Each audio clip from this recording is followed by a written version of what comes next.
Stock మార్కెట్లలో అమ్మకాల ఒత్తిడి, ఇన్వెస్టర్ల ఆందోళన దేశంలోని దిగ్గజ కంపెనీల మార్కెట్ విలువకు భారీ నష్టం. గత వారం దేశీయ స్టాక్ మార్కెట్లు తీవ్ర ఒడిదుడుకులను ఎదుర్కొన్నాయి. బలహీనమైన ఇన్వెస్టర్ సెంటిమెంట్తో సూచీలు నష్టాల్లో ముగియడంతో దాని ప్రభావం టాప్ 10 విలువైన కంపెనీలపైన స్పష్టంగా కనిపించింది. అయితే ముఖ్యంగా 5 దిగ్గజ కంపెనీలు కలిసి ఏకంగా 1 లక్ష కోట్లకు పైగా మార్కెట్ క్యాపిటలైజేషన్ను కోల్పోయాయి. అసలు మార్కెట్లో అమ్మకాల ఒత్తిడి ఎందుకు పెరిగింది? ఇన్వెస్టర్ల సెంటిమెంట్ ఎందుకు బలహీనపడింది? ఇది తాత్కాలిక పరిణామమేనా లేక మార్కెట్లలో మరింత కరెక్షన్కు సంకేతమా? దిగ్గజ కంపెనీల మార్కెట్ విలువ భారీగా పడిపోవడం వెనుక కారణాలేంటి? ఈ పరిణామం సామాన్య ఇన్వెస్టర్లపై ఎలాంటి ప్రభావం చూపనుంది? ఈ అంశాలపై మనతో చర్చించేందుకు ఆర్థిక నిపుణులు నరసింహారావు ఉన్నారు. నమస్తే sir. Right, good morning sir. నమస్తే. Good morning YKT viewers. Right sir, చెప్పండి సార్. దేశీయ స్టాక్ మార్కెట్లో అమ్మకాల ఒత్తిడి తీవ్రం కావడానికి ప్రధాన కారణాలు ఏమిటి సార్? ఒకటి, no good news is a bad news అనేటువంటిది ఆ టైప్ ఆఫ్ సెంటిమెంట్ ఒకటి చూస్తున్నాము. రెండోది ఏంటంటే మనకు వచ్చినటువంటి క్వార్టర్లీ రిజల్ట్స్ ఏవైతే ఉన్నాయో దాంట్లో మరీ సర్ప్రైజింగ్ ఫ్యాక్టర్స్తో కూడుకున్నటువంటి పాజిటివ్స్ అయితే కనుక ఎక్కడ ఏమీ కనబడలేదు. మూడోది వచ్చేటప్పటికి అయితే కనుక పశ్చిమాసియా అనే స్థితి ఇంకా కొనసాగుతూనే ఉంది. ఎందుకంటే నిన్న శనివారం చూసినా కూడా, ఆదివారం చూసినా కూడా ఏంటంటే కొంతవరకు క్రూడ్ ఆయిల్ తాలూకా షిప్స్ ఏవైతే ఉన్నాయో, ట్యాంకర్స్ ఏవైతే ఉన్నాయో వాటి తాలూకా కదలికలు కూడా కాస్త స్లోగా ఉన్నాయని చెప్పేసి అని కూడా మనం చూసాము. నాలుగోది వచ్చేటప్పుడైతే కనుక యుఎస్ ఎఫ్ఓఎంసి తాలూకా జాక్సన్ హోల్ సింపోజియం మీటింగ్లో వాళ్ళు వడ్డీ రేట్లు పెంచుతారా పెంచరా అనేటువంటిది ఈ మంత్ ఎండింగ్లో మీటింగ్లో ఏదైతే ఉందో సో దాంట్లో చెప్పడం జరుగుతూ ఉంటుంది. కాబట్టి అదొక మేజర్ పారామీటర్ కింద చూసుకోవచ్చు. ఈ 4 మేజర్ రీజన్స్ వల్ల సో మార్కెట్స్లో మనకు కాస్త లో వాలటైల్ సినారియో ఉంది అని చెప్పేసి మనం చెప్పుకోవచ్చు. రైట్ సార్, ఇన్వెస్టర్ల సెంటిమెంట్ ఒక్కసారిగా ఎందుకు బలహీనపడింది? ఒకటి, ఇందులో మనం చూడాల్సింది ఏంటంటే లాస్ట్ 2 years నుంచి కూడా ఇన్ఫ్యాక్ట్ ఒక సర్ప్రైజింగ్ పారామీటర్ మనం చూసుకుంటే 14th August 2024లో నిఫ్టీ 24,300 400 మధ్యలోనే ఉంది. 14th August 2025 కూడా 24,600 300 మధ్యలోనే ఉంది. ఇప్పుడు 14th August 2026లో కూడా ఆల్మోస్ట్ 24,200 300 ఆ లెవెల్స్లోనే ఉన్నాం. కాబట్టి సో నిఫ్టీ గత 2 ఏళ్లగా ఎటువంటి రిటర్న్స్ ఇవ్వలేదు అనేటువంటి కాస్త నిరాశ అనేటువంటిది ఎస్పెషలీ రిటైల్ ఇన్వెస్టర్స్లో అయితే ఇప్పటికిప్పుడు కొంచెం కనబడుతున్నది మనకి.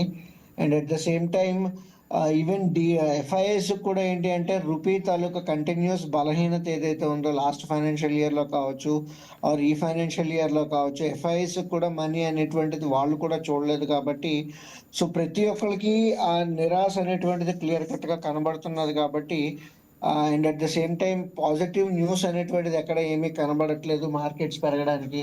సో అండ్ ఇన్ఫ్యాక్ట్ మనం కూడా మూడో పాయింట్ కింద చెప్పుకోవాల్సి వచ్చినప్పుడు టెక్నికల్లీ అయితే కనుక 200 days మూవింగ్ యావరేజ్ దగ్గర నుంచి రెసిస్టెన్స్ అనేటువంటిది ఈసారి కూడా స్టిఫ్గా చూడడం జరిగింది. ఒకవేళ ఇదే కనుక కంటిన్యూ అయ్యి మనకి 24,300 200 లెవెల్స్ ఏవైతే ఉన్నాయో అది కానీ బ్రేక్ అయితే మళ్ళీ 23,500 లెవెల్స్ వరకు స్లైడ్ అయ్యేటువంటి అవకాశం అయితే మనకు కనబడుతుంది. రైట్, టాప్ 10 కంపెనీల్లో 5 దిగ్గజాలు 1 లక్ష కోట్లకు పైగా మార్కెట్ విలువ కోల్పోవడం దేనికి సంకేతం అంటారు? సో అది బ్రాడర్ లెవెల్ ఆఫ్ సెల్లింగ్ అనేటువంటిది మనకు కనబడుతుంది. కేవలం లార్జ్ క్యాప్స్కి మాత్రమే కాదు. ఇన్ఫ్యాక్ట్ మీరు చూస్తే కనుక ఫ్రైడే వచ్చినటువంటి మిడ్ క్యాప్ ఇండైసెస్లో ఉన్నటువంటి ప్రైస్ యాక్షన్ కూడా చూస్తే కాస్త ప్రాఫిట్ బుకింగ్ హైయర్ లెవెల్స్లో క్లియర్ కట్గా విట్నెస్ అయితే మనం చూస్తున్నాం. మనం at the same time positive moves అయితే కనుక ఎక్కడ ఏమీ కనబడట్లేదు. కొన్ని సెలెక్ట్ స్పెసిఫిక్ స్టాక్స్లో పాజిటివ్ రిజల్ట్స్ వచ్చినటువంటి వాటిల్లో అయితే కనుక కనబడుతున్నది. మిగతా వాటిల్లో అయితే కనుక లార్జ్ క్యాప్లో కావచ్చు, మిడ్ క్యాప్లో కావచ్చు క్లియర్ కట్ ప్రాఫిట్ బుకింగ్ అనేటువంటిది మనకు కనబడుతుంది. అండ్ హయ్యర్ లెవెల్స్లో సెల్లింగ్ అనేటువంటిది కూడా రీఎమర్జ్ అవ్వడం చూస్తున్నాము. అంటే లాస్ట్ వీక్ మనం మాట్లాడుకున్నట్టుగా 24,700 24,800 కనుక దాటకపోతే చాలా క్రూషియల్ అవుతూ ఉంటుంది. And at the same time 24,300 కింద సస్టైన్ అయితే కనుక సబ్డ్యూడ్ సెల్లింగ్ వచ్చేటువంటి అవకాశం కూడా మనకు కనబడుతుందని చెప్పేసి అని చెప్పొచ్చు. ఇది తాత్కాలిక మార్కెట్ కరెక్షనా లేక పెద్ద పతనానికి ముందస్తు సంకేతం అంటారా సార్? ప్రస్తుతానికి ఎటువంటి న్యూస్ ఫ్లో అనేటువంటిది లేదు కాబట్టి ఇది టెంపరరీ ఫెనోమినన్ కింద మనం చూడొచ్చు. అంటే ఆల్రెడీ ఇప్పటికే 2 ఇయర్స్ లాస్ట్ ఇయర్స్ కింద మనం చూస్తున్నాం. చాలా మంది కూడా చూడడం అంటే ఆగస్ట్, సెప్టెంబర్ 2024 నుంచి ఇప్పటి వరకు ఉన్నటువంటి ఇండైసెస్ రిటర్న్స్ అయితే గనుక ఎవరికీ ఏమీ కనబడట్లేదు కాబట్టి ఒకవేళ అదే నైరాశ్యం అనేటువంటిది మదుపరలోకి గనక వస్తే ప్రాబబుల్లీ ఇంకాస్త డిక్లైన్ ఉండేటువంటి అవకాశం అయితే ఉంటది. అయితే ఇక్కడ మనకున్నటువంటి పాజిటివ్ సంకేతం ఏంటి అంటే గనక ఎస్ఐపి తాలూకా మనీ ఏదైతే ఉందో సిస్టమేటిక్ ఇన్వెస్ట్మెంట్ ప్లాన్స్ ద్వారా వస్తున్నటువంటి 30,000 కోట్లు ప్రతి నెల అనేటువంటిది అది కాస్త క్వశ్చన్ కింద యాడ్ ఆన్ అయ్యేటువంటి అవకాశం ఉంటది. అయితే ఇక్కడ గమనించాల్సిన విషయం ఏంటి అంటే గనక చాలా మంది ఏంటంటే ఫిక్స్డ్ డిపాజిట్లతో కంపారిజన్స్ అనేటువంటివి స్టార్ట్ అవుతున్నాయి. నేను గత 2 ఏళ్లుగా నేను ఫిక్స్డ్ డిపాజిట్‌లో యేసుకున్నా కూడా నాకు 6% పర్ యానమో, 7% పర్ యానమో వచ్చేటువంటి అవకాశం ఉంది కదా! అనేటువంటి కంపారిజన్స్ మొదలవుతున్నటువంటి తరుణంలో ఇన్వెస్టర్ పేషెన్స్ అనేటువంటిది తగ్గుతున్నది. అది ఎప్పుడైతే తగ్గుతుందో అమ్మకాలు అనేటువంటి ఫ్రెష్‌గా వీళ్ళు ఎస్పెషల్లీ డొమెస్టిక్ ఇన్వెస్టర్స్ అనేటువంటివి స్టార్ట్ చేస్తే కాస్త స్లైడ్ ఇంకా పెరిగేటువంటి అవకాశం ఉంటది. అంటే మనం మాట్లాడుకున్న 23,500 23,000 లెవెల్స్ వచ్చేటువంటి అవకాశం కూడా కనబడుతుంది. రైట్. దేశీయ మార్కెట్లపై అంతర్జాతీయ పరిణామాల ప్రభావం ఎంతవరకు ఉందంటారు? ఇక్కడ మనం క్రూషియల్‌గా చూస్తున్నప్పుడైతే గనక మిడిల్ ఈస్ట్ తాలూకా టెన్షన్స్ అనేటువంటివి కావచ్చు, లేదంటే నెక్స్ట్ ఏషియాలో ఉన్నటువంటి emerging markets and developed markets taluka fund inflows ఏవైతే ఉన్నాయో, వాటికి అనుగుణంగా ఫారిన్ ఇన్వెస్టర్స్ అనేటువంటివి ప్లే చేస్తున్నారని చెప్పేసని మనం చెప్పుకోవచ్చు. At the same time dollar index కూడా కాస్త స్టేబుల్ అవుతున్నది. అండ్ దానికి తోడు ఏంటంటే ఇప్పుడు మనకి జాక్సన్ హోల్ సింపోజియం మీటింగ్‌లో యూఎస్ వాళ్ళు వడ్డీ రేట్లు ఎట్లా మారుస్తారు, రాబోయే రోజుల్లో, రాబోయే నెలల్లో ఎట్లా ఉంటుంది అనేటువంటి సంకేతాల కోసం కూడా మనం వేచి చూడాల్సినటువంటి విషయం ఉంది. ఇది మాత్రమే కాకుండా ఇంకొకటి ఏంటంటే ప్రెషియస్ మెటల్స్‌లో కాస్త బయింగ్ అనేటువంటిది కనబడుతుంది. ఎస్పెషల్లీ గోల్డ్‌లో కావచ్చు, సిల్వర్‌లో కావచ్చు. మీరు చూసుకుంటే లాస్ట్ 10 డేస్‌లో కాస్త బయింగ్ అనేటువంటిది ఈ ప్రెషియస్ మెటల్స్‌లో కూడా కనబడుతుంది కాబట్టి, సో అక్కడ ఏమైనా సెంటిమెంట్ పరంగా చూసుకుంటే అసెట్ అలొకేషన్‌లో ఏమైనా మార్పులు, చేర్పులు వస్తున్నాయా అనేటువంటిది కూడా చిన్న పరిణామాల కింద అంటే మనం అంతర్జాతీయ పారామీటర్స్ కింద మాట్లాడుకుంటున్నాం కాబట్టి, ఈ 5 పారామీటర్లు చాలా క్రూషియల్ అని చెప్పేసి చెప్పుకోవచ్చు మనం. రైట్. సార్, దిగ్గజ కంపెనీల షేర్లలో అమ్మకాలు పెరగడానికి ప్రత్యేక కారణాలున్నాయా?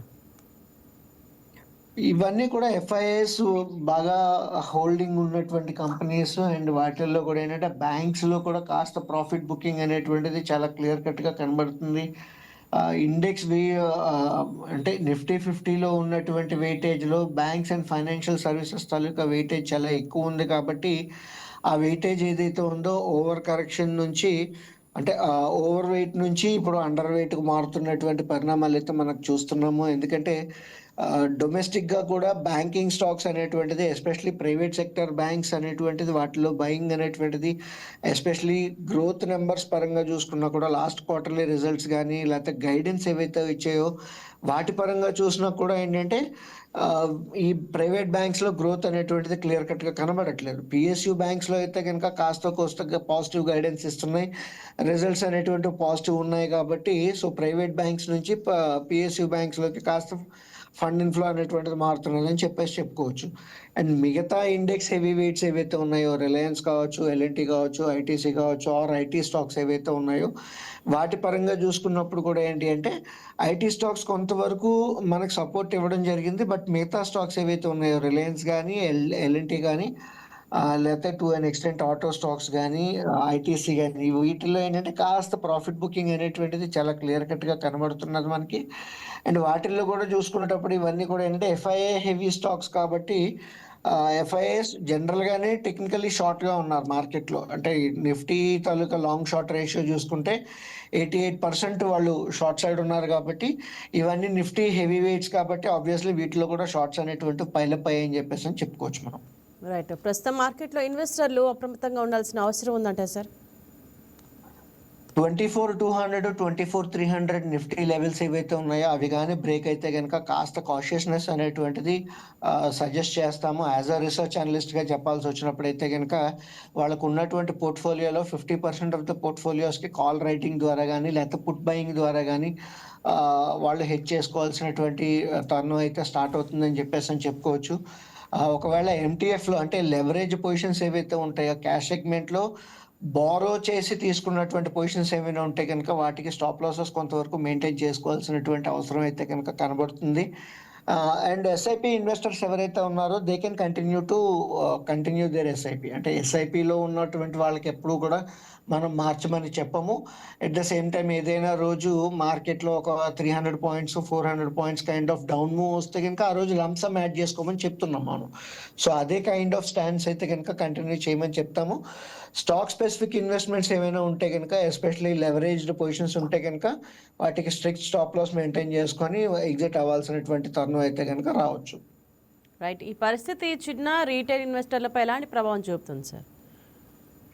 ఆల్రెడీ ఇప్పటికే వాళ్ళకి అంత నైరాశ్యం అయితే గనుక కనబడుతుంది. లాస్ట్ 2 ఇయర్స్ నుంచి వాళ్ళకేం పెద్దగా రిటర్న్స్ లేవు అనేటువంటి డిస్‌బిలీఫ్ అయితే కనబడుతుంది. అండ్ బ్యాంక్ వడ్డీలతో కూడా కంపేర్ చేసుకుంటున్నారు. మనం గుర్తుంచుకోవాల్సిందేంటంటే ఈక్విటీ సారీ స్టాక్ మార్కెట్‌లు కావచ్చు, ఈక్విటీ మార్కెట్స్ కావచ్చు, ఇవన్నీ కూడా లీనియర్ రిటర్న్స్ ఇచ్చేటువంటి పరిణామం ఉండదు. అంటే బ్యాంక్ వడ్డీల్లో ప్రతి నెల మనకి వడ్డీ ఎలా అయితే జమ అవుతుందో అట్లాగా ఈ ఈక్విటీ మార్కెట్స్ తాలూకా రిటర్న్స్ అనేటువంటివి వచ్చేటువంటి అవకాశం ఉండదు కాబట్టి, సో ఇక్కడ ఇన్వెస్టర్స్‌లో ఆ టైప్ ఆఫ్ డిసప్పాయింట్‌మెంట్ అయితే క్లియర్ కట్‌గా కనబడుతుంది. సో దానివల్ల ఏమవుతుంది అంటే గనుక వీళ్ళు ఫ్రెష్ మనీ పంపింగ్ చేయకపోయినా కూడా మార్కెట్‌లో గ్రోత్ అనేటువంటిది ఉండకపోవచ్చు. ఇప్పుడు మార్కెట్స్ పెరగాలి అంటే గనుక అయితే ఎఫ్ఐఐస్ వచ్చి కొనాలి, లేకపోతే డిఐఎస్ తాలూకా బయింగ్ సపోర్ట్ ఏదైతే ఉందో అది కంటిన్యూ అవ్వాలి.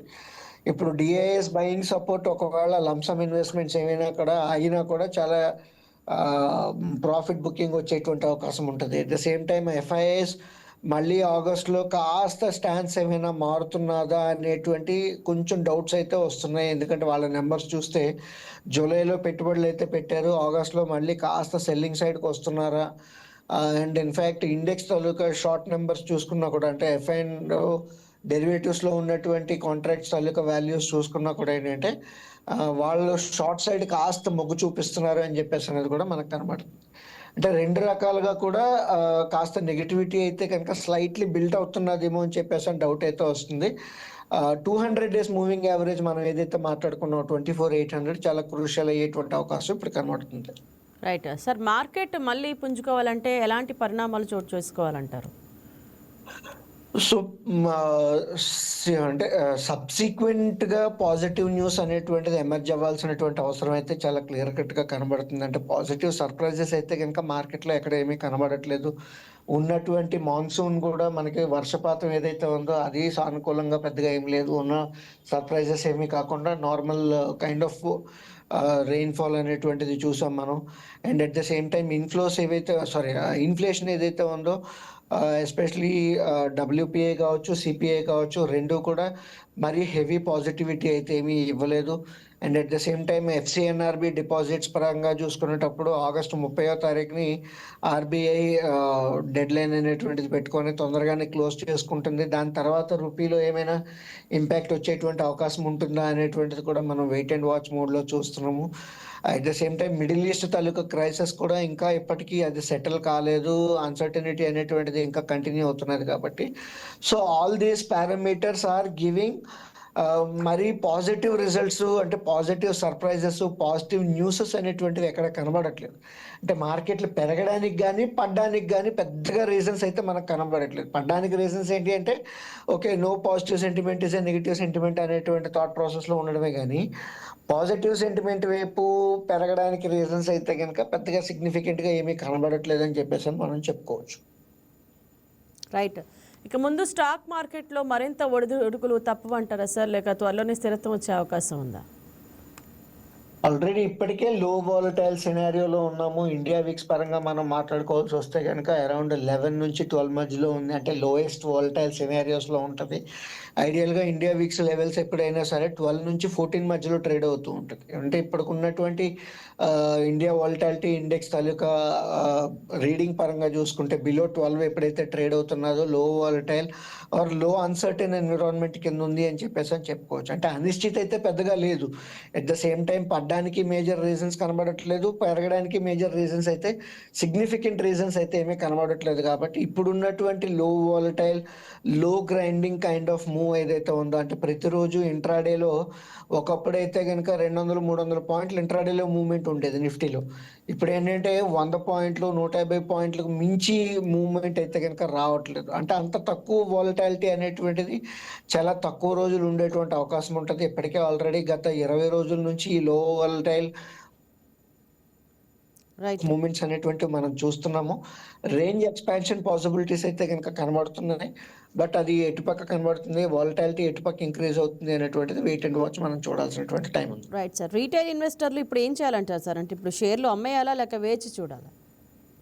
సో ఇందాక మనం ఆల్రెడీ మాట్లాడుకున్నట్టుగా ప్రాపర్ అసెట్ అలొకేషన్ అనేటువంటిది మెయింటైన్ చేసుకోవడానికి వాళ్ళ తాలూకా ఫైనాన్షియల్ అడ్వైజర్ ఎవరైతే ఉన్నారో, సెబీ రిజిస్టర్డ్ ఇన్వెస్ట్మెంట్ అడ్వైజర్ ఎవరైతే ఉన్నారో వాళ్ళ తాలూకా సలహాలు, సూచనలు తీసుకోవాల్సినటువంటి అవసరం ఉంటది.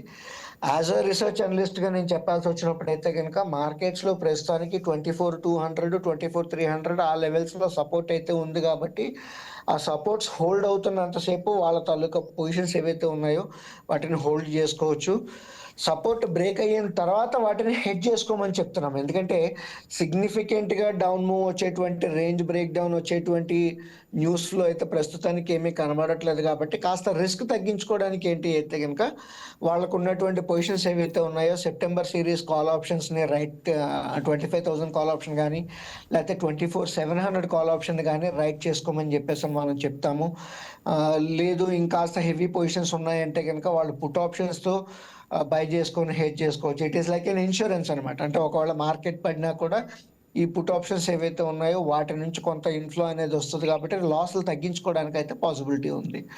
అదే ఎంటీఎఫ్‌లో హోల్డింగ్ అంటే స్టాక్ మార్కెట్‌లో వేరే బ్రోకర్ దగ్గర నుంచి బా బారో చేసుకొని ఏమైనా ఇన్వెస్ట్‌మెంట్ ఉంటే గనుక వాటికి స్టాప్ లాస్‌లు పెట్టుకోమని చెప్పేసనైతే మనం చెప్తూ ఉంటామని చెప్పేసి చెప్పొచ్చు. Right sir. కొత్తగా పెట్టుబడి పెట్టేవాళ్ళు ఇప్పుడు ఎంట్రీ ఇవ్వొచ్చా?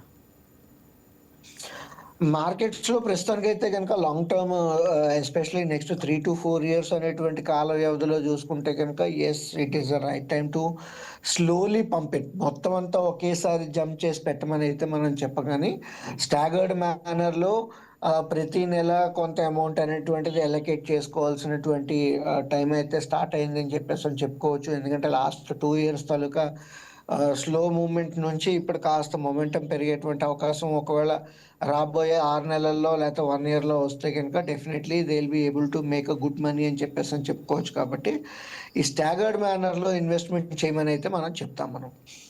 రైట్. సార్, సిప్ చేసేవాళ్ళు టెన్షన్ పడాల్సిన అవసరం ఉందంటారా? సో వాళ్ళ అసెట్ అలొకేషన్ ప్రాపర్‌గా ఉంటే గనుక వాళ్ళ financial advisor or SEBI registered investment advisor proper guidance ఇచ్చి ఉంటే గనుక ఈ type of under performing periods ఏవైతే ఉంటాయో జనరల్‌గా ఈక్విటీ మార్కెట్స్‌లో ప్రొలాంగ్డ్ పీరియడ్స్ ఉండేటువంటి అవకాశం ఉంటాయి. ఇంకా సంతోషించాల్సిన విషయం ఏంటి అంటే గనుక మార్కెట్స్ ఏమి 20%, 30% కైండ్ ఆఫ్ కరెక్షన్స్ పడలేదు. సో జనరల్‌గా వేరే బేర్ మార్కెట్స్ అయితే గనుక 2008లో గానీ, 2013లో గానీ, 2016, 17లో గానీ, లేకపోతే 2020 కోవిడ్ టైంలో గానీ, సో మార్కెట్స్ ఏమవుతాయంటే గనుక మీరు ₹100 పెట్టుబడి పెడితే నెల రోజుల తర్వాత, 2 నెలల తర్వాత అవి ₹80లో కనబడేవి. అంటే ఏంటి అంటే ఆల్మోస్ట్ ఒక 20%, 25% కరెక్షన్స్ అనేటువంటి షార్ట్ పీరియడ్‌లో కనబడేవి. బట్ ఇప్పుడేంటంటే ఆల్మోస్ట్ 2 ఇయర్స్ తర్వాత కూడా పెట్టిన పెట్టుబడి కిందే ఉంది. మేజర్ ప్రాఫిట్స్ అనేటువంటివి లేవు. సిగ్నిఫికెంట్ కరెక్షన్స్ అయితే గనుక వాళ్ళ పోర్ట్‌ఫోలియోలో కనబడట్లేదు కాబట్టి అదొక శుభపరిణామం అని చెప్పేసి మనం చెప్పుకోవచ్చు. సో ఇప్పుడు ఈ ఎస్ఐపి చేసేవాళ్ళు ఎవరైతే ఉన్నారో వాళ్ళకి ఇప్పుడు no returns is a good returns అని చెప్పేసి చెప్పుకోవచ్చు. రాబోయే రోజుల్లో వాళ్ళ ఎస్ఐపి కంటిన్యూ చేస్తూ ఉంటే గనుక డెఫినెట్‌లీ మార్కెట్స్‌లో ఎప్పుడైతే కొత్త మొమెంటమ్ స్టార్ట్ అయితే they will be able to make killing money అని చెప్పేసని కూడా మనం చెప్పొచ్చు. ఎందుకంటే ఆల్రెడీ ఇప్పటికే యూనిట్స్ చాలా వరకు అక్యుములేట్ చేసి ఉంచారు కాబట్టి లాస్ట్ 2 ఇయర్స్‌లో వాటి తాలూకా ఫ్రూట్స్ చూడడానికి ఇంకో 6 మంత్స్ టు 1 ఇయర్ పడతది. They can continue to hold them. Right sir. Sir, FII అమ్మకాలు మార్కెట్‌పై ఎంత ప్రభావం చూపిస్తున్నాయి? ఆల్రెడీ ఇప్పటికే వాళ్ళు షార్ట్ సైడ్ అనేటువంటివి ఇండెక్స్‌లో షార్ట్ సైడ్ అనేటువంటిది చూస్తున్నాము. ఎస్పెషల్లీ మనం గిఫ్ట్ నిఫ్టీని కూడా మనం కన్సిడర్ చేసుకుంటే గనక ఇండియన్ మార్కెట్స్ మీద ఓవర్ వెయిట్ ఉన్నారని చెప్పేసి అని మనం అండర్ వెయిట్ ఉన్నారని చెప్పేసి అని చెప్పుకోవచ్చు. ఎందుకంటే మిగతా ఎమర్జింగ్ ఎకానమీస్‌తో కావచ్చు, లేదంటే మిగతా డెవలప్డ్ ఎకానమీస్‌తో అసెట్ అలొకేషన్ అనేటువంటిది చూసుకుంటే ఇండియా వైపు కాస్త అసెట్ అలొకేషన్ అనేటువంటిది అండర్ వెయిట్‌లో ఉంది కాబట్టి అని చెప్పేసి మనం చూస్తున్నాం క్లియర్ కట్‌గా. ఎట్ ద సేమ్ టైమ్ వాళ్ళు డెరివేటివ్ పొజిషనింగ్ చూసుకున్నా కూడా ఇండెక్స్‌లో అయితే ఆల్మోస్ట్ ఇప్పుడు 90% దాకా షార్ట్స్‌లో ఉన్నారు. ఓన్లీ 10% లాంగ్ సైడ్ ఉన్నారని చెప్పేసి అనేటువంటి స్టాన్స్ అయితే క్లియర్ కట్‌గా కనబడుతుంది మనకి. ఒకవేళ రూపీ ఇంకా ఇక్కడ స్టేబుల్ అయ్యి ఇంకొక 1 ½ మంత్ ఆర్ 2 మంత్స్ ఇక్కడే ఇదే లెవెల్స్‌లో ఉంటే గనుక they might get some sort of confidence. ఆ కాన్ఫిడెన్స్ వచ్చినప్పుడు తిరిగి మళ్ళీ బయింగ్ చేసేటువంటి అవకాశం అయితే ఉంది. అండ్ టెక్నికల్లీ మనం మాట్లాడుకునేటప్పుడు ఎందుకంటే FIIs are always technical driven. So మనకి 24,800, 24,700 ఆ ప్రాంతాల్లో 200 డేస్ మూవింగ్ యావరేజ్ రెసిస్టెన్స్ అనేటువంటిది క్లియర్ కట్‌గా కనబడుతుంది కాబట్టి వాళ్ళు టెక్నికల్ ట్రేడర్స్ జనరల్‌గా ఉంటారు. సో ఇప్పుడు ఆ లెవెల్‌లో పరంగా చూసుకున్నా కూడా 24,700 will be a crucial resistance for them or a deciding factor for FIIs also. Right. RBI లేదా ప్రభుత్వం ఏమైనా చర్యలు తీసుకునే అవకాశం ఉందంటారా దీనిపై? ఆల్రెడీ రూపీ ఇంటర్వెన్షన్‌లో అంటే రూపీ తాలూకా స్టెబిలైజేషన్ కోసం ఎఫ్‌సిఎన్ఆర్‌బి అనేటువంటిది ప్రవేశపెట్టడం జరిగింది. దాని ద్వారా మన తాలూకా ఫారెక్స్ రిజర్వ్స్ అయితే గనుక గణనీయంగా పెరగడం చూసాం మనం. So that is a positive impact for rupee. And at the same time మార్కెట్స్‌లో అంటే స్టాక్ మార్కెట్ తాలూకా మూవ్‌మెంట్ గురించి వచ్చేటప్పుడైతే గనుక especially rupee stability will give some sort of confidence for the FIIs or in fact the domestic investors అని చెప్పేసి చెప్పుకోవచ్చు. ప్రభుత్వం ప్రత్యేకించి చేయడానికైతే గనుక ఏమీ లేదనే చెప్పుకోవచ్చు. అంటే అన్‌లెస్ ఏదైనా సడెన్ క్యాబినెట్ రీషఫుల్ లాంటిది ఏమైనా చేసి అప్పుడేమైనా మినిస్ట్రీస్ ఏమైనా మారితే అప్పుడు ఆ మినిస్టర్ మీద ఉండేటువంటి కాన్ఫిడెన్స్ బట్టి then probably positive surprise build అవ్వచ్చేమో గానీ, సో ఉన్నటువంటి పరిణామాల ప్రకారం అయితే గనుక మనకంత heavy positivity or government intervention గానీ అయితే ఇక్కడ ఏమీ కనబడేటువంటి అవకాశం అయితే లేదు. అండ్ ఆర్‌బీఐ అయితే గనుక definitely they are monitoring and watching the rupee movements that they will continue to do it. Right. Thank you Narasimharao గారు. బిజినెస్ బ్రేక్‌ఫాస్ట్‌లో పార్టిసిపేట్ చేసినందుకు చాలా థ్యాంక్ యూ అండి. ఎస్, ఇది ఈరోజు బిజినెస్ బ్రేక్ఫాస్ట్. తిరిగి రేపు కలుద్దాం. Till then keep watching YK TV. ఇది తెలుగు వారి గుడ్డ చప్పుడు.